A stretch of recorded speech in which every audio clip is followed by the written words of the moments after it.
Music, dance, theater. It's time to take a seat on the aisle with Tom Alvarez. Hear from performers, producers, presenters, and creators who enrich our lives in the performing arts. Who's on stage? Here is Tom Alvarez to introduce you.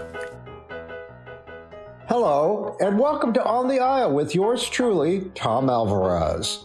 My guest on today's episode is actor, model, director, writer, tattoo artist, and horror filmmaker Bobby Easley.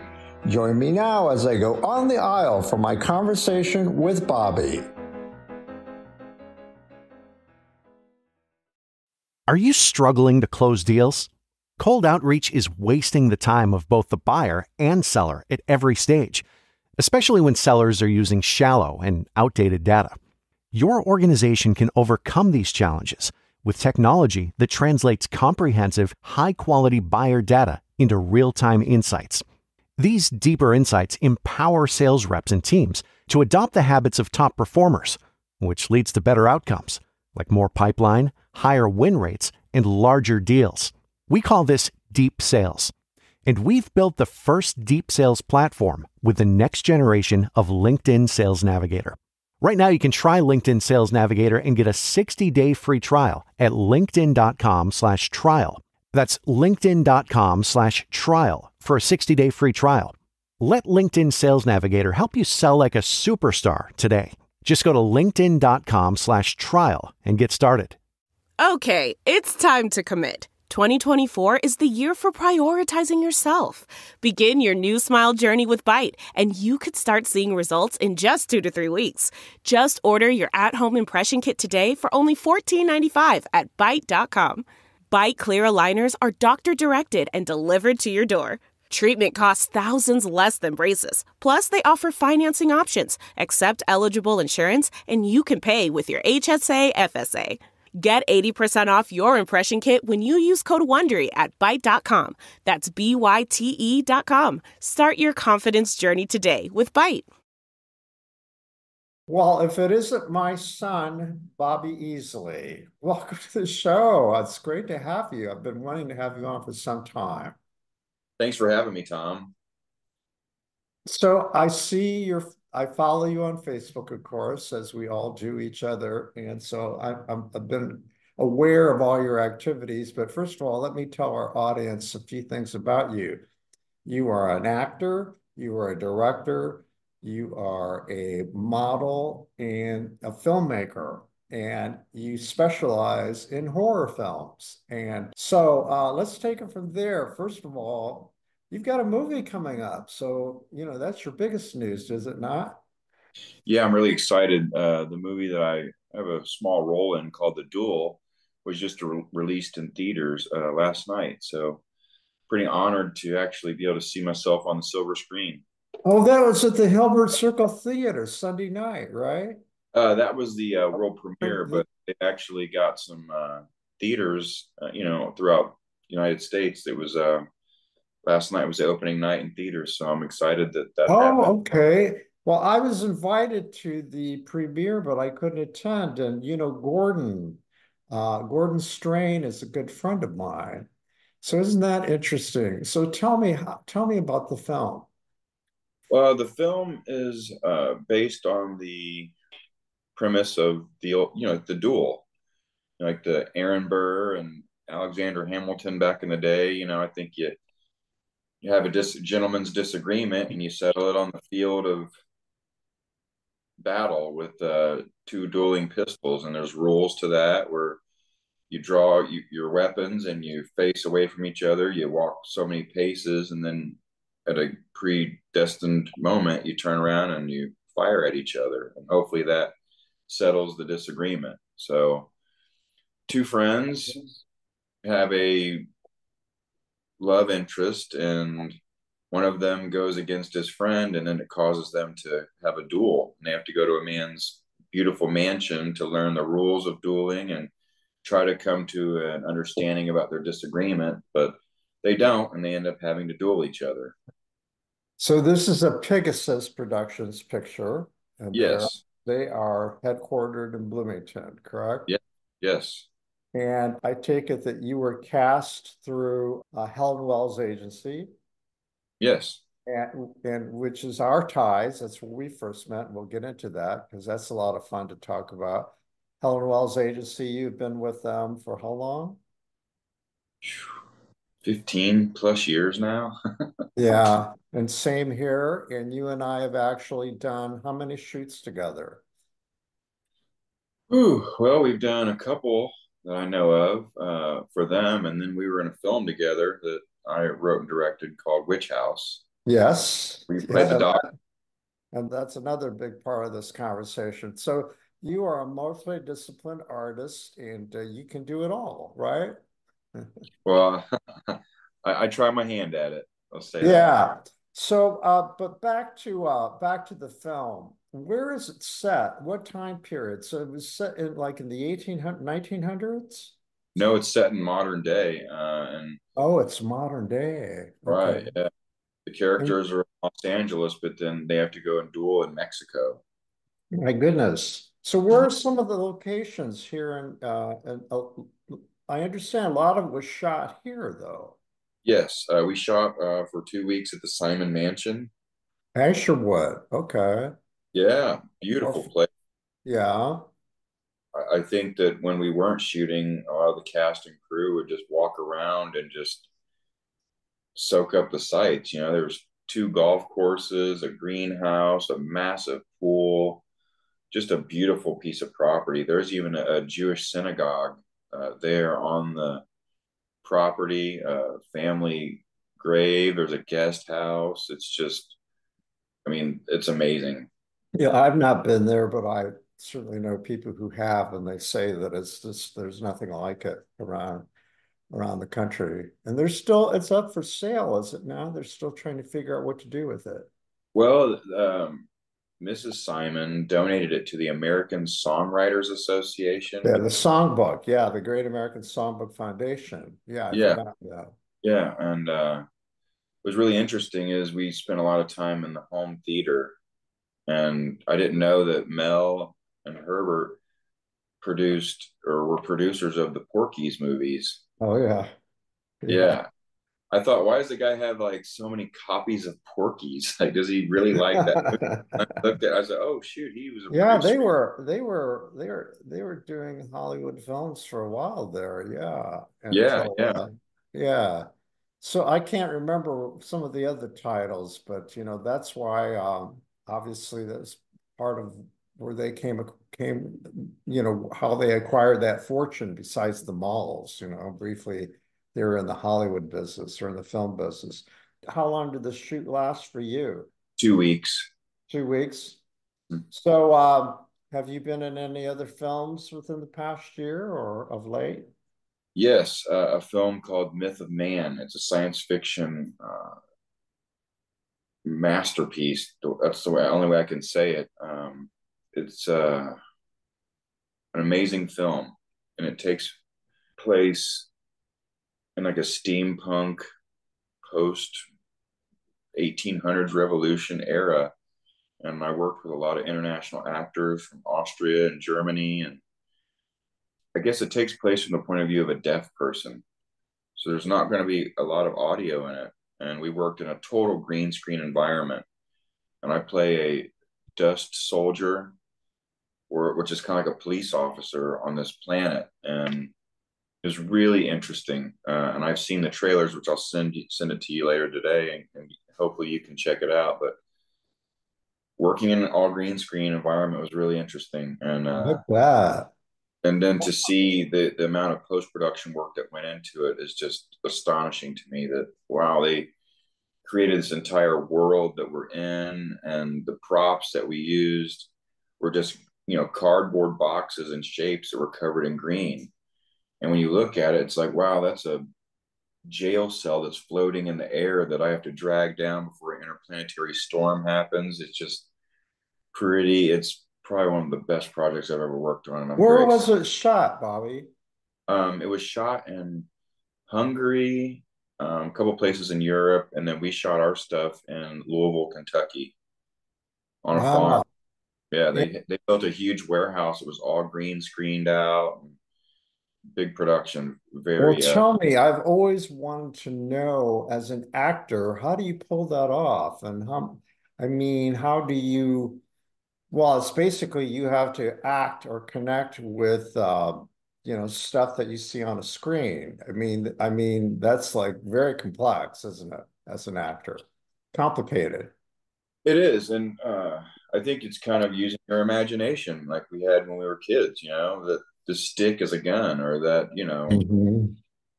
I don't know, that boat is a battleship, and so you get that mindset going into it. And the director, Jamin Winans, really good guy, just put us in the headspace, and he played the soundtrack for us of the film as we're acting.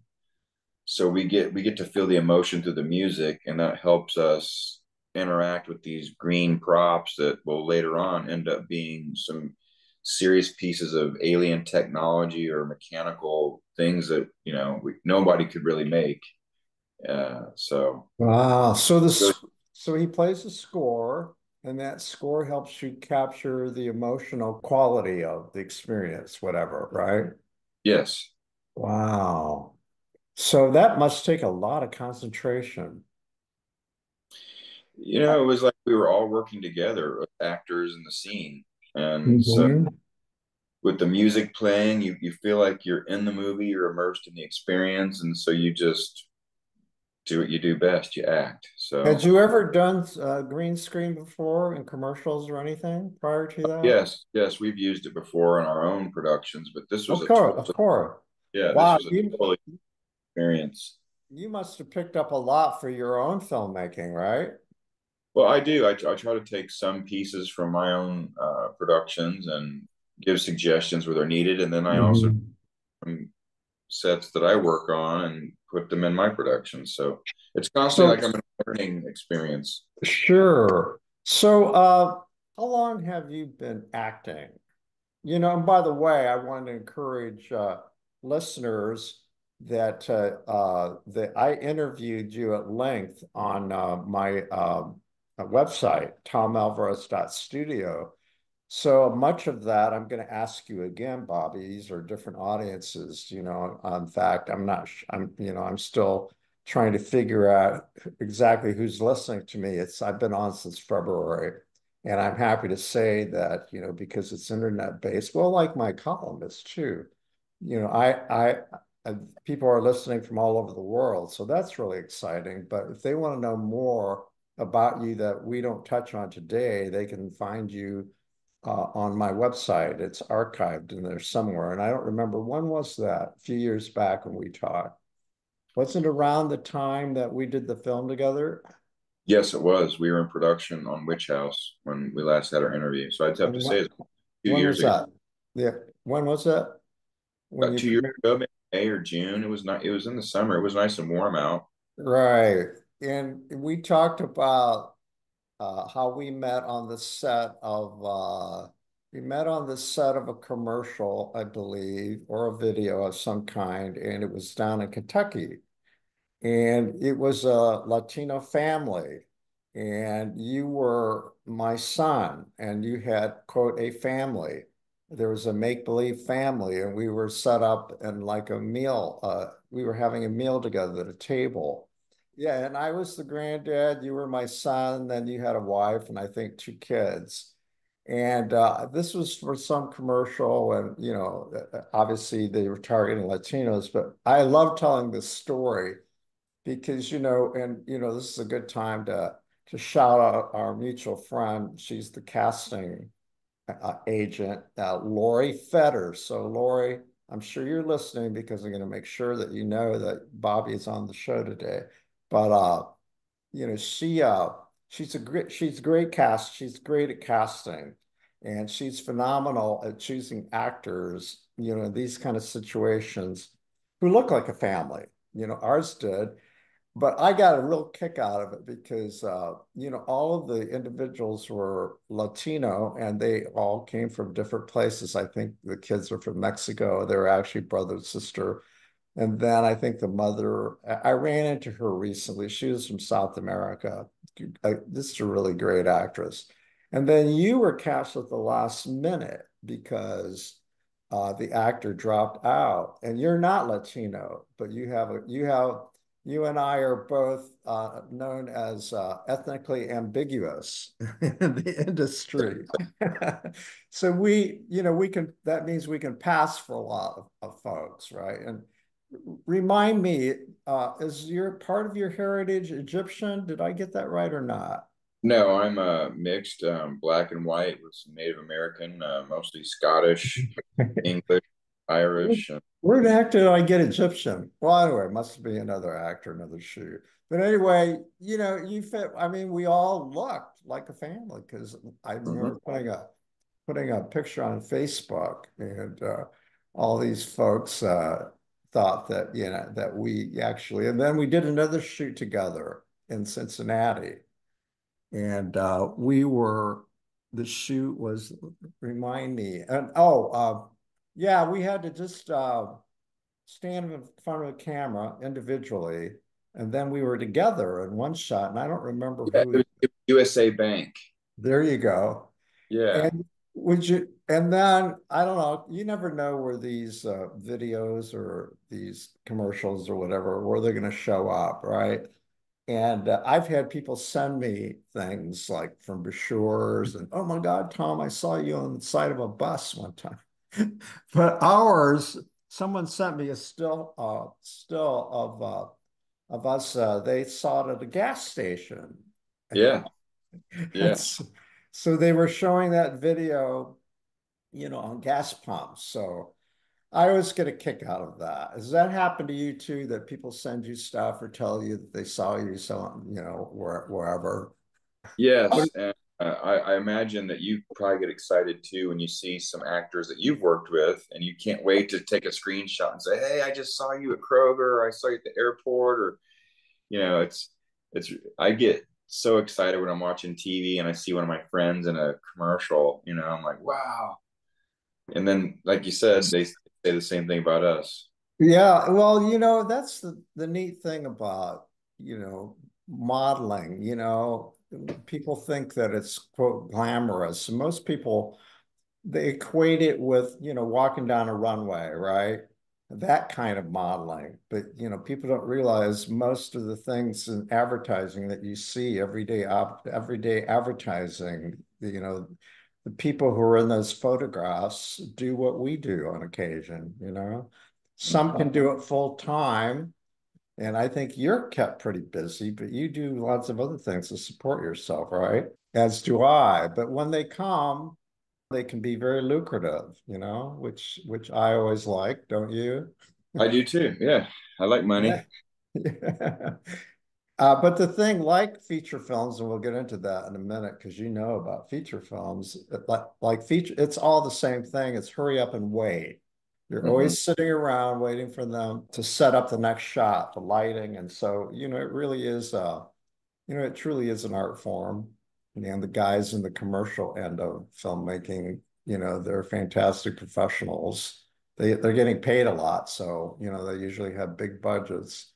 And tell me about your experiences with sets. I always am interested, and you never know what you're going to get when you show up, right? In terms of, let's talk about craft services. Well, Tell people who don't know what we're talking about what craft services are. craft services is basically how you eat, and production will set up a table, and it might be breakfast, lunch, dinner, what have you, and you don't know what you're going to have for breakfast, lunch, and dinner. Sometimes you eat before you come to set, and then you find out they've got a huge oatmeal bar with fruits and veggies and pastries, and you're like, why did I eat that McDonald's when I could have eaten craft services? Well, but you never know. I mean, You never know.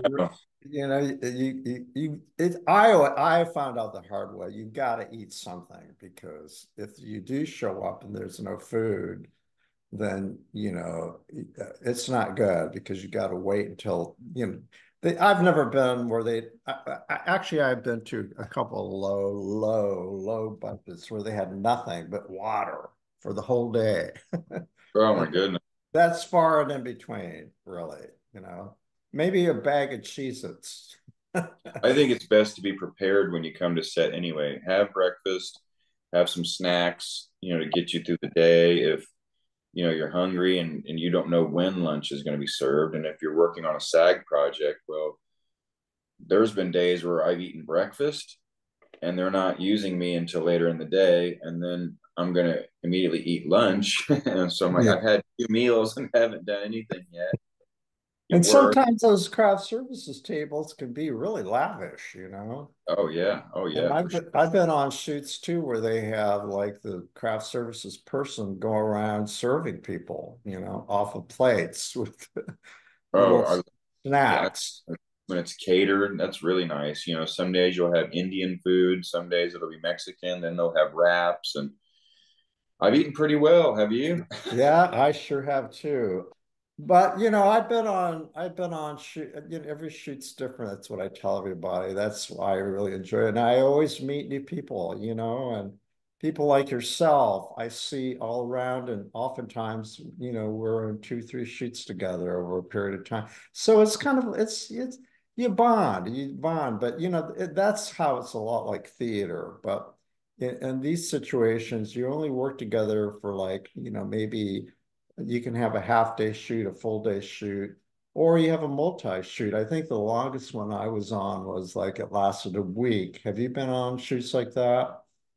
Oh yes, I've worked in multiple weeks, almost up to a month on shoots.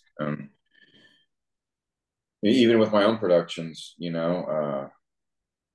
get in the mode and you don't stop until the job's done. The rest of Yeah. the world go by the wayside until you're done with your production. There's nights where or excuse me, early mornings where I've crawled into bed just to get right back up and go to set.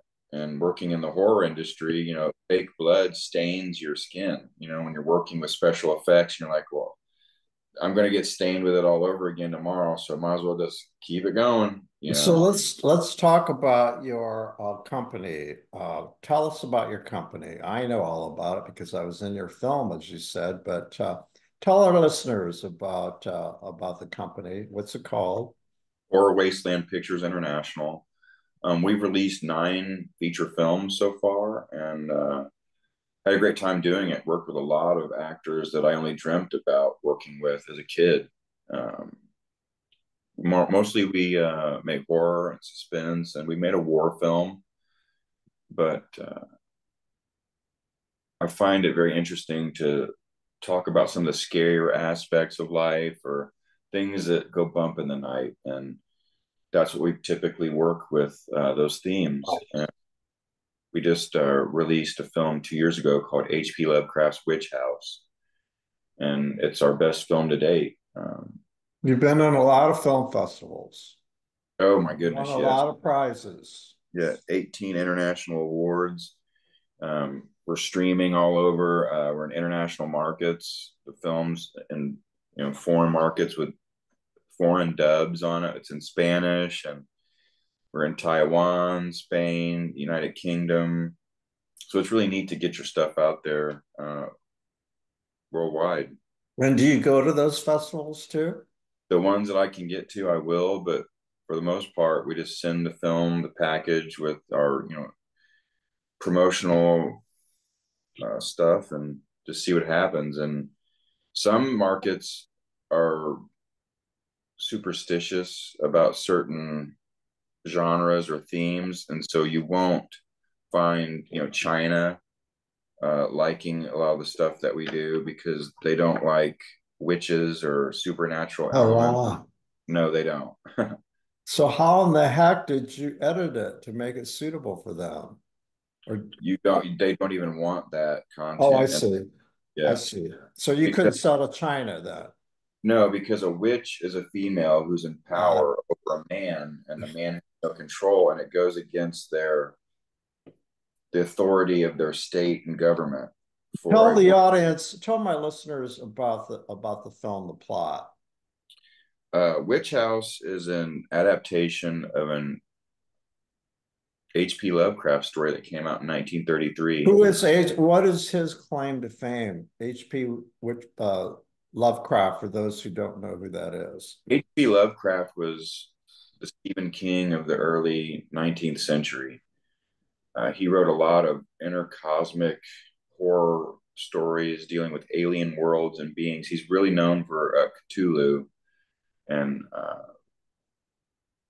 really out there type of guy. And some of his stories fell into the public domain, which Dreams in the Witch House was one of them. And due to the extreme subject matter and the descriptions of them, we felt that that was one that we could pull off a budget and try to adapt. And our sales, how'd you get the rights? well, because after 75 years, it fell into public domain. Oh, okay. And my sales, Brian Usna, he made Reanimator and the Necronomicon. So he's worked in a lot of Lovecraft work, and he suggested that we try to do something like that. And basically, it's a college student who's escaping an abusive relationship. And a professor friend of hers says, well, there's a spot in this house that I know about. And when she gets there, she realizes that geometrically it's in line with what she's studying, which is transcendental magic and how people and places and things can affect our lives. And she ends up inadvertently awakening a coven of witches from the 18th century. And then the story goes from there. Well, and I played, I'm blanking. Help me out, Bobby. Dr. Dr. Harmon. Dr. Harmon. And what was my role in the film? Well, Alice, the witches come to her in her dreams. And when she wakes up, she just can't explain why things are happening to her. And she becomes impregnated by supernatural forces. And she's sick, has a fever, and she ends up going to see you. And you inform her that she's pregnant. And she's like, that can't be possible. And so she has a complete breakdown after she leaves your office. And you did a wonderful job in that role. You are now a doctor.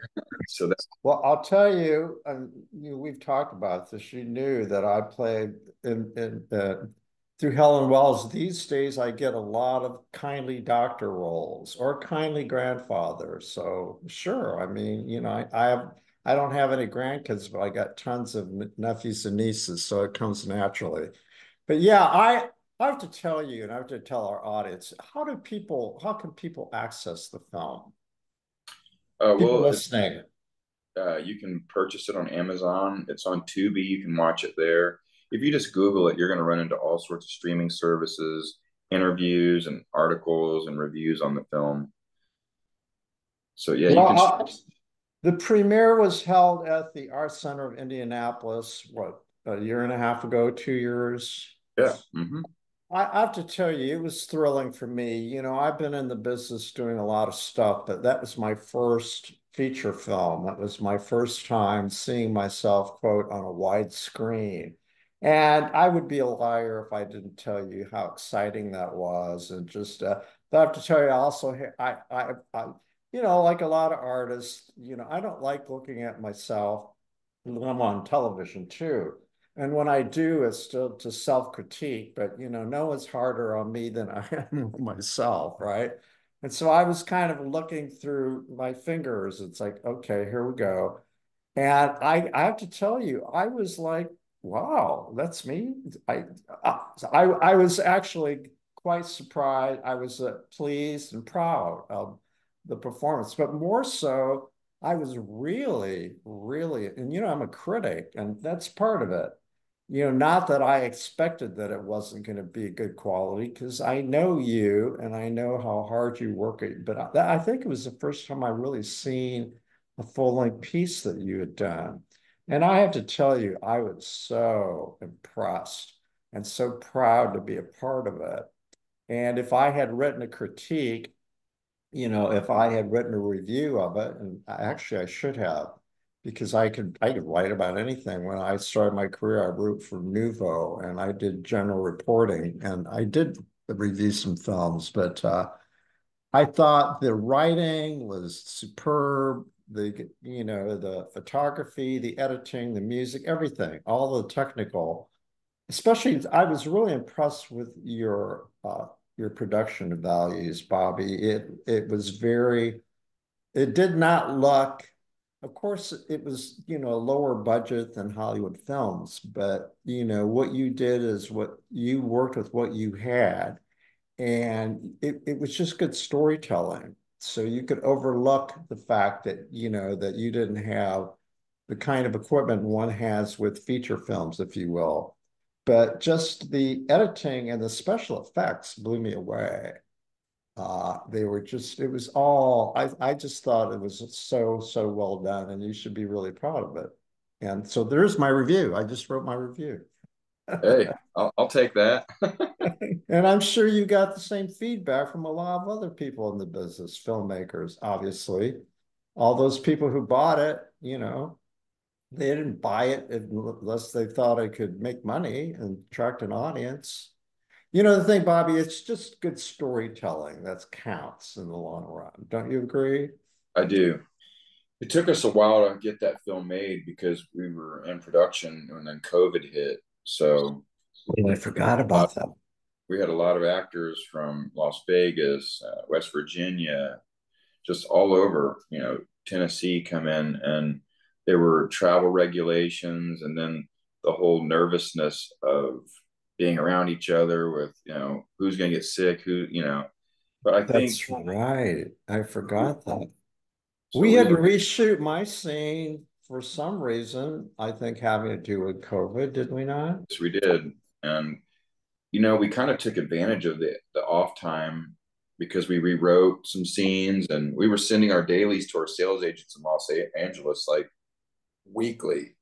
And the story is so strange in itself that me even trying to adapt it, we came up with problems, but we managed to make it work. And I think we took good advantage of the off time to rewrite scenes. And Now you make me remember the day of this. Was it the day of the second shoot, or was it the first one?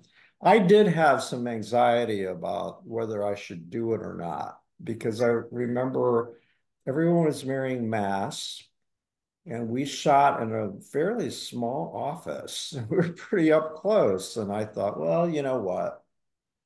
I'll risk anything for art. So it was all good. But, yeah, those are scary days. Can you believe we went through that? I mean, it's like a yeah, blow. I remember JD, our cinematographer, he and I would be, neck to neck almost all day long wearing these masks. And they'd get so gross after wearing it for 12 to 16 hours. They wouldn't even stay on your face because they were just, so Mhm. gross with perspiration and your own breath. And they were just drooping on your face. And so I don't think we're meant to be worn that long. And And you can say you made a film in the midst of all that. yeah, Yeah. Now, looking, what was the name of the actor who was your star? We stay in touch on film on Facebook.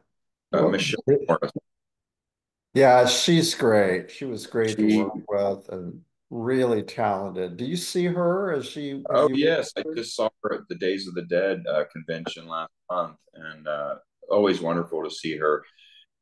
She she lived in Western Illinois, close to Iowa. And she would drive in and stay with us for a week, and we'd shoot, and she'd go home and she'd come back, and just a wonderful woman, and what we put her through. Like, I mean, she had to jump into a lake. She just out in the freezing cold, wearing next to nothing. Then she'd be in a hot attic in the middle of the summer trying to do her lines.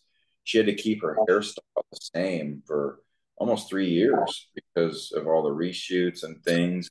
Continuity, I've forgotten now. Gosh, yes, yes, And yes. so you use the Hannah House. And for those who don't know the Hannah House, describe it or tell us about it.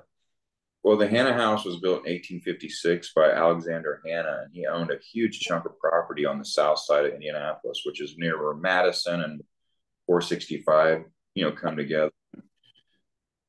We initially wanted to use the exterior and then shoot somewhere else, but we were very, very fortunate to be able to use the entire house. And that changed the picture from the go. Like, wow, the production value of that alone helped us with our budget. It allowed us to tell a much richer story. You know, the actors were all in this beautiful home that had that creepy vibe to it.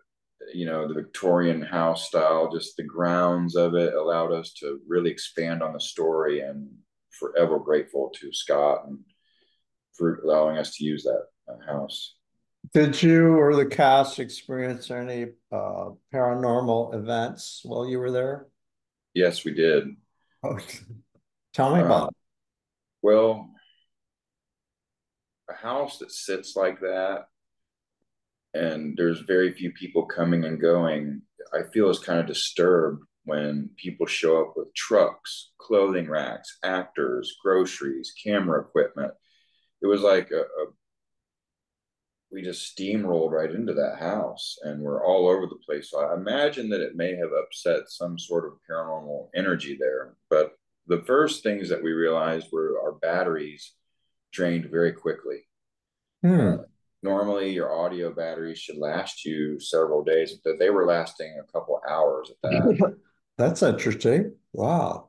Camera batteries, the just regular AA batteries that we used in our audio recorder, we had to buy a $20 pack every day because they were just going so quick. And a lot of times you felt an uneasiness about being up in the attic by yourself. So if someone left a cable or something that we needed up in the attic, you go get it and you get out of there really quick. But Michelle, she got locked in the bathroom one day, and we had to get her out of that. But the biggest one, I'd have to say, and it didn't happen like right away. It took some time for, I don't know, things in the house to reveal themselves, but we were shooting a scene where the witch, played by Andy Noir, is crawling over Alice, who's Michelle Morris, listening for a fetal heartbeat. And I keep hearing like a child, like crying, like a baby crying. And it wasn't in the room with us. It sounded like it was right outside of the house or just in another room. And I knew it couldn't be a baby at almost 1 in the morning, Sunday evening. So without telling my audio recorder what I was hearing, I said, Toby, are you picking that up? And he took off his headset and he said, a baby crying. And as soon as he said that, a hush fell over the whole room. Everyone was like, whoa. I didn't say, did you hear baby? I just said, are you picking that up? And he said, a baby crying. And so we all sat there in silence and heard it, like listened to it for a couple seconds, and then it stopped. And I said, do we agree we all heard that? Everyone's like, yep. And then we had to keep, yeah. Yeah. Well, even though, well, I've had a few of those, and interestingly enough, one happened on a shoot. So I totally accept that that can happen. I think that just because it happened hasn't happened to you doesn't mean it doesn't happen.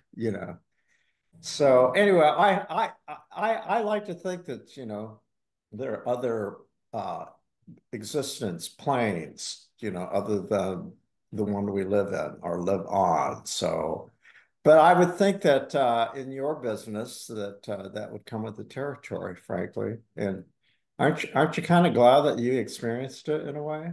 I am. And it's something like, I mean, I don't know how you felt when you experienced some paranormal energy, but it wasn't like I was terrified.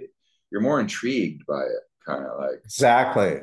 Yeah. wow, like, did we really see that? Did we hear that? You know, it's not like, oh my God, we're not running for our cars and pulling off and never coming back again. Well, if I may, let me tell you very quickly about mine, and you'll see that there's a lot of similarities. Well, not quite.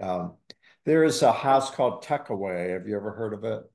No, Tuckaway. It's on the near north side, and like in the early part of the century, there was a couple who lived there. She was a palm reader, Her name was Nellie, and her husband was a really famous clothes designer, Ellis Ayres, and they lived in this house on the near north side, up where it's now called Midtown, up that way.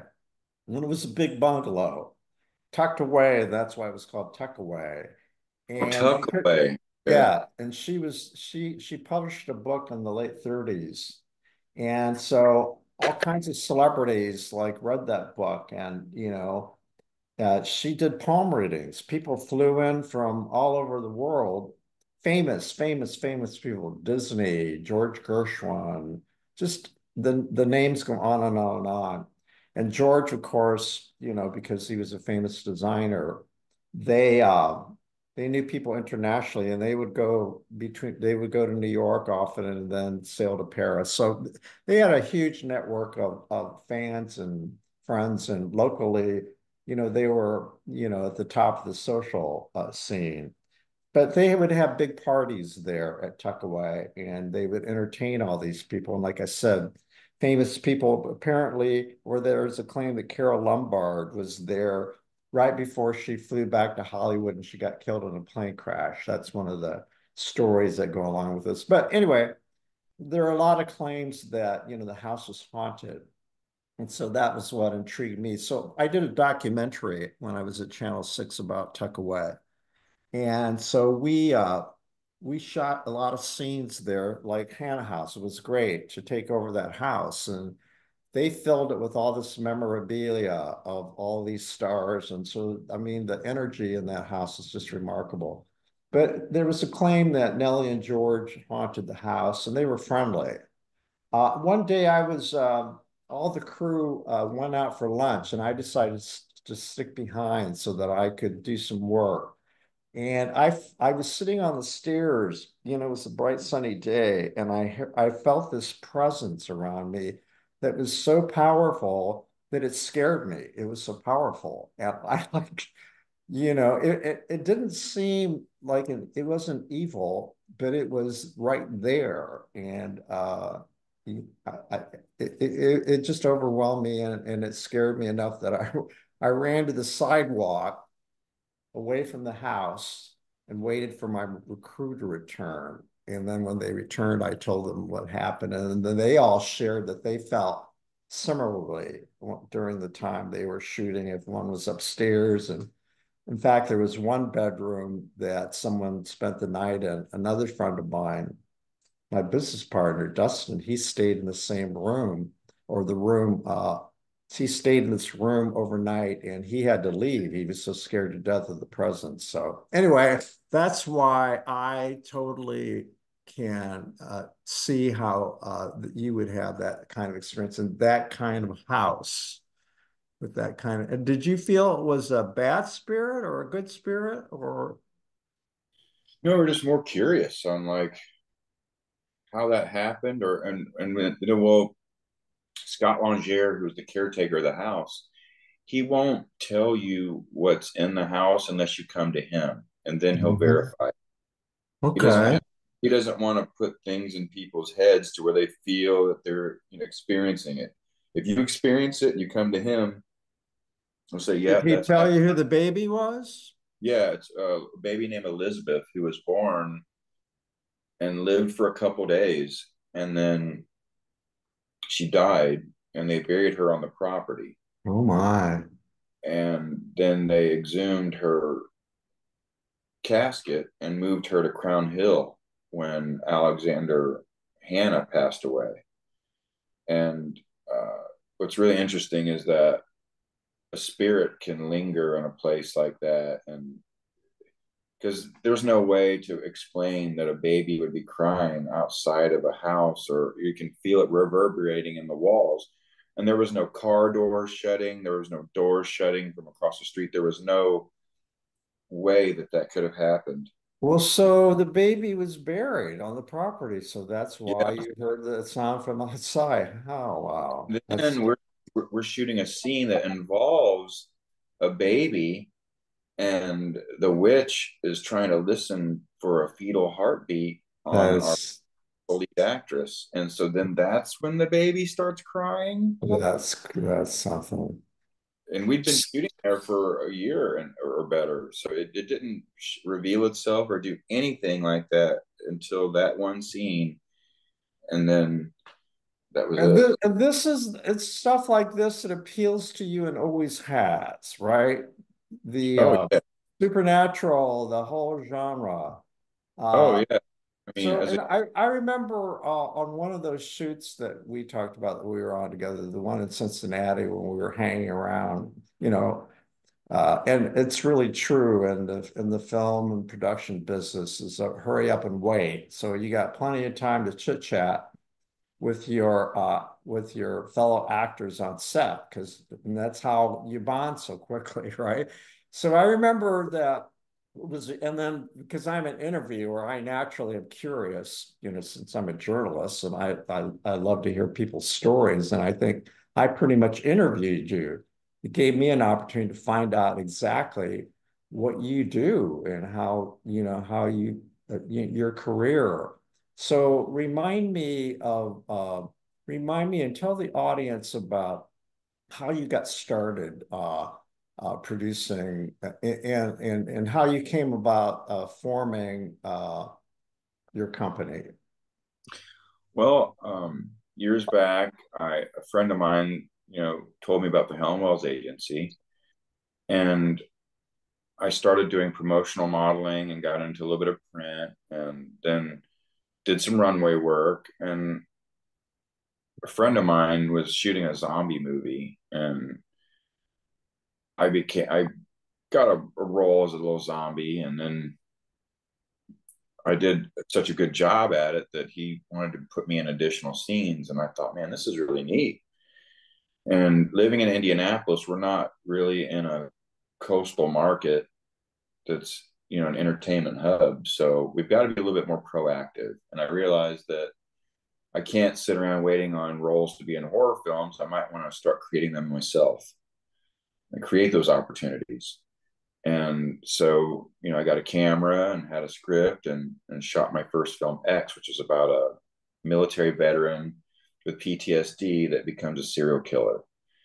And then from there, it just kind of took off. Each film got increasingly better, budgets were more, started working with other actors and got involved with the Screen Actors Guild. And then I started getting roles through Helen Wells to be in legitimate, big budget pictures. And How did they discover you? And was it well, Helen herself or someone else with the agency? Helen Wells has a television and film brand, Yes. and so my agent uh, Beth Hall, excuse me, she started putting me up for roles, and I've landed a couple pretty nice roles through her. But I think being in the bigger picture kind of helps motivate me with my stuff because instead of sitting around and chit chatting at the craft services table, I'll walk over to where the cinematographer is, where the director is, and Ah. kind of look at the lenses they're using, watch the grip, camera guys, watch the electricians. It's kind of like a free film school by just being there on And set. those guys, my experience is those guys love to share with you if you ask the right questions, they know you're serious and they want to, yeah. And So, I love being a part of those productions because I just take some, like I working with Aaron Sorkin on Trial of Chicago 7. Watching him direct gave me a chance to become a better director when I was in the middle of shooting. wow. So when I came back on set after working on that film, I felt like I had elevated in my experience. And So it's like being in a workshop. yeah, and some of the actors were like, "Bobby, are you okay?" I said, "Yeah, I just got done working with Aaron Sorkin, so I'm going to come back a little different now, and because I've gleaned some knowledge from him and watching him work, and I'd like to do, emulate his behavior on set." So, And did you do your own on the side though? Did you continue on your own to read stuff and research and about production? oh yes, of course. And YouTube. did you see a lot of work too? Did you see a lot of films? Do you still see a lot of films? Oh my goodness, I'm a cinephile. I watch films, and I think Tom Mhm. probably attest to this, that once you know about production and Mhm. process works, you'll never watch a film the same again. Well, tell me about it. I'm always looking at the lighting, the editing. I'm looking at the props. I'm looking at, yeah. But you know, I but I always tell people I'm a multitasker because I'm a director as well and a producer. So I can multitask. I can do 10 things at once in my head, and I can still stay focused on the story if it's good. right. If it's really good, then I'm not thinking so much. I love a story that helps me escape, and I'm just like, wow, I You didn't know, even think about your lighting. streaming has been, has been one of the most wonderful things that's happened to me, Bob, because it's exposed me to worldwide filmmaking. And, I'm still addicted way past COVID. COVID really gave me the opportunity. Actually, I learned so much, just all that concentrated time. Did you as well? Did you do that during COVID? Yes, I mean, I go through stages where I'll watch a certain genre of film and then I'll move on. Or if I'm involved in a certain project, I'll watch all the films that relate to that, you know. And But I'm really loving I do a lot of binging, and right now I discovered a film that was shot in Thailand, and it's just like blowing my mind. I'll go sit in my living room and watch it after this interview because I started it a couple of days ago. And I mean, I didn't know that Thailand had a film business, but most countries do now, and I just love seeing all the technique it's not only in an American art form, anymore.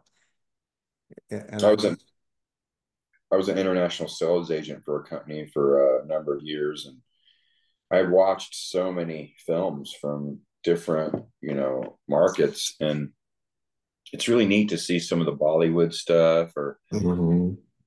I don't mind reading subtitles. I just like to see I it. don't either. I don't get it when people complain. Well, it's too hard to read, and then you lose track of the storyline. Well, that's because I just said we're trained to be multitaskers.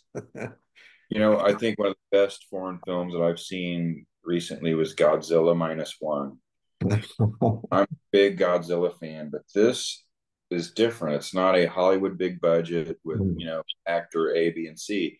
This is a story about Godzilla coming to an island after the end of World War II when Japan's been just devastated by the nuclear bomb. And now Godzilla shows up. And it's an incredible love story. And the fact that it's spoken in its native language adds some authenticity to it. But And see, that's what I don't get about people complaining about subtitles. It's like I love hearing the language of and I frankly cannot stand dubbing. I hate that. I hate dubbing. It ruins it for me.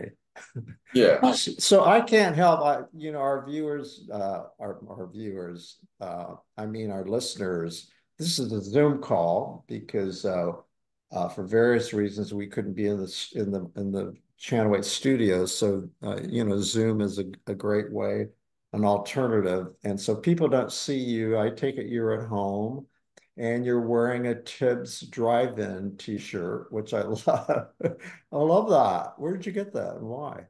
I mean, I got it wow. from Tibbs. I got it from Tibbs Drive-In. But I've got some other business plans I'm looking at, and so looking at partnering and doing something in that genre. Drive-ins have always appealed to me. Being a kid, there's the whole experience of escaping. Which ones did you sneak into when you were a kid? My dad was a big movie guy, so he took me to there was really no babysitter, so I went with him to go and watch all sorts of movies I probably shouldn't have seen before. Also, you didn't have to sneak in with your buddies. You had a dad who took I you. had a dad that was dragging me with him to I the movie. love that. Yeah, And also, I would be, uh, I need to also ask you because I was reminded whenever you sit back from the camera, your tattoos. Uh, yeah. you're also a tattoo artist, so talk about that. Oh, I've owned high caliber tattoos for almost 20 years now. and it's great business. We're on the west side, and I've got some awesome artists. And How can people find you? Do you have a website? Yes, hctattoo.com. You can go there and find out, look at the artists and their work and see what the studio looks like. And So you can check. that's been your day job when you're not making fabulous films and doing movies and being on TV commercial sets, huh? Yeah, that's what I do. That's my 9 to 5er. So 20 years ago, so you were like ahead of the pack, right? Yeah, I mean, when I finished my military service, I decided to follow. I was working as a fireman at General Motors and was really still into art and just wanted to get tattooed and tattoo people if I could. All the guys in the Marines were like, "Hey, man, if you could tattoo, that'd be That's awesome." right. Yeah, you are a proud Marine. Once a Yes, I Marine, am. always a Marine. And I think we Right. talked about that and when we bonded that I had 3 Marine Corps Semper Fi brothers. So Right. I'm very familiar with that culture. So did you Yeah. see where the Marine I just saw on the news today that the Marine that the Russians have kept for like Yeah. 5 years, he just was released. He just was Your released. brother. Yeah. He's on his freedom bird home.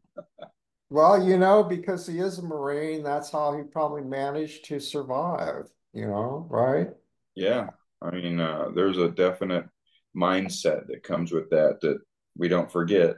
And Before I leave you, one thing that you told me when I quote interviewed you on that set was like I wonder like so how do you make a living? How do you do so well on these films? And then you filled me in. So briefly, tell me how you make money with these films and how do you get them distributed?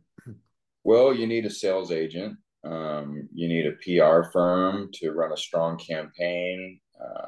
Your distributor, you have different markets. Like you have the United States, you have United Kingdom, you have, Germany, Thailand, Spain.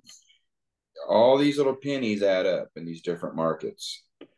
And so, the more irons you have in the fire, it helps, with your royalties. And releasing picture after picture after picture, you start having a little train of royalties that those are more pennies in the pot. So if you just keep on putting another iron in the fire, then that's what eventually So happens. so basically you get a lot of checks often. Yeah, I guess Screen Actors Guild. I get them from Helen Wells. I get them from this film, that film, this film, that film, and what's funny is some of my first films are starting to be. There's like a new resurgence in interest from a younger audience that is just finding it for the first time, which is really neat for me to see. It helps me revisit Mhm. films too. That like I call those my student films, but it's neat to see that people are looking at those now. Are you a one-man band or do you have a team? You say we but you also have a business team. Do you have lawyers who like keep track of your royalties or how does that work?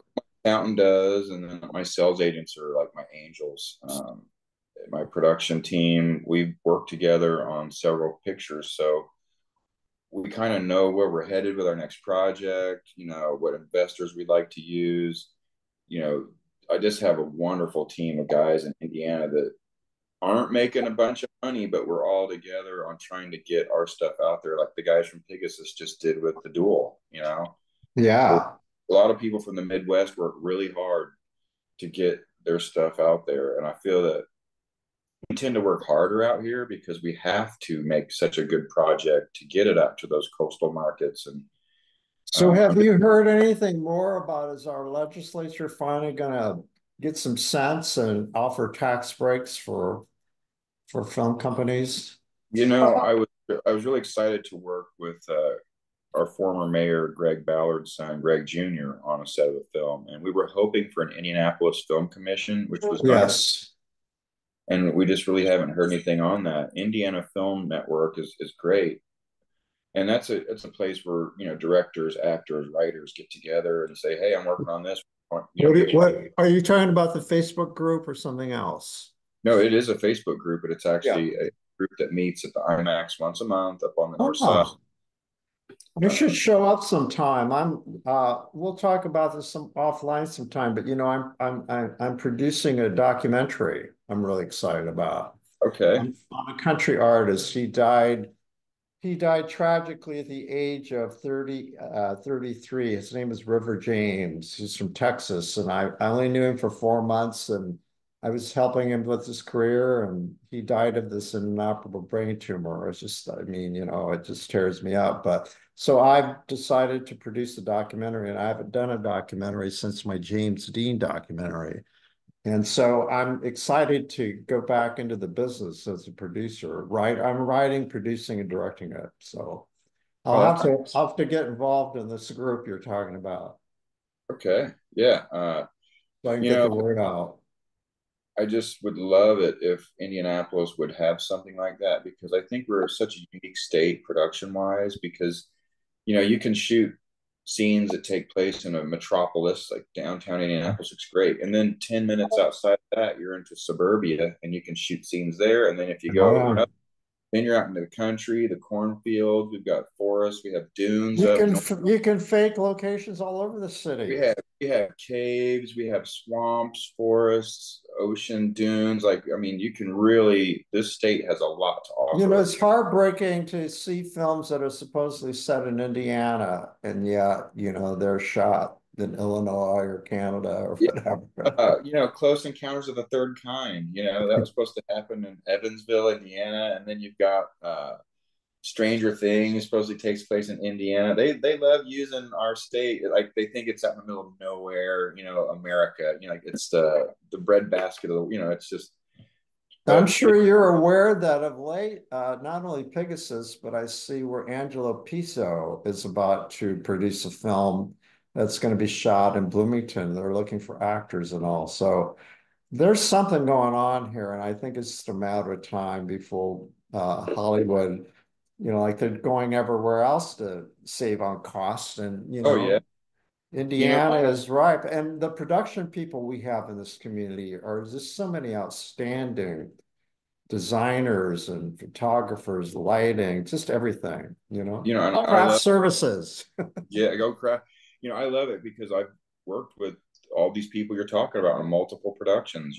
Hammer runs all the grip and lighting equipment, and I know the top lighting guy. I know the hair and makeup people. I Yeah. know just from working in that inner circle. I'm glad to be a part of it. I'm glad we're Oh not. yeah, and that's why I'm really excited to get back into production, and work with freelance people. There's so many incredible artists, and actually, I've met a lot of people who've shot in Hollywood and come back here because of COVID. It started, but others just because it's more manageable, and they got it out of their system that there's not all that much glamour. It's just like really hard to make a living in LA. It's so competitive you Mm. know. And but I think well listen, this has just been great reconnecting with you. And I'm so proud to call you a friend because your work ethic, having worked with you, is outstanding. And the way you work with actors, I believe the fact that you're an actor, my experience in the theater as a critic is that actors make great directors and great producers, because when you're an actor yourself, you know how to treat actors and you know how to help them get to their best performance, I believe. And I think as an actor, I trust actors or directors more if they've done it themselves. Do you agree with that? Oh, 100%. You know, it's to be one is to know one, and so I feel that I can't. I picked you for a reason because I've seen something in you. That's why you were cast for a role, and then I just let you do what comes naturally from you. But like you said, I know how to identify with an actor and how to give them their space to prep, rehearse. Like let's not treat them like they're a dog. It's Oh yeah. they've Yeah. got to allow them to get into character. I love reading about like how Clint Eastwood directs, and I like just to see there, and I like to see actors that go on to direct and produce episodes of TV shows and their own Here they films. make a big joke. They make fun of actors who say, like, someday I want to direct. Well, why not? Yeah, That's not being pretentious. That's just like, who says you can't? I mean, come on. People yeah, are threatened. People are threatened if you're multi-talented and if you do a lot of things. There's that old, a jack of all trades and the master of none. I do a lot of stuff, but I don't let people define me. I do what I want to do. yeah. And I think you're the same way. It's like a kid rides in the back seat when they're growing up, and then one day they're going to want to drive the car. Yeah, And yeah, yeah. Well, listen, it's been great talking to you. Obviously, stay in touch. And if you ever need a kindly grandfather or a doctor, look me up. I sure will, Tom. Always, always. Thank you so much for having me on your show today. It's been my pleasure. And let me know about your next gig, and we'll have you back. Talk about it. Okay? All right. You take care. Our thanks go out to our media sponsor, Urban Times. Urban Times is a monthly news magazine which serves as the official neighborhood newsletter for 16 Indianapolis neighborhoods, offering news about development, arts and entertainment, and from the business community. Who will take center stage on the podcast next? Your seat on the aisle with Tom Alvarez awaits. Follow Tom on Facebook, Instagram, Twitter, and TikTok, and make sure to visit tomalvarez.studio. Watch Tom every other Thursday on Lifestyle Live on Wish TV, and make sure to listen every week here on the All Indiana Podcast Network.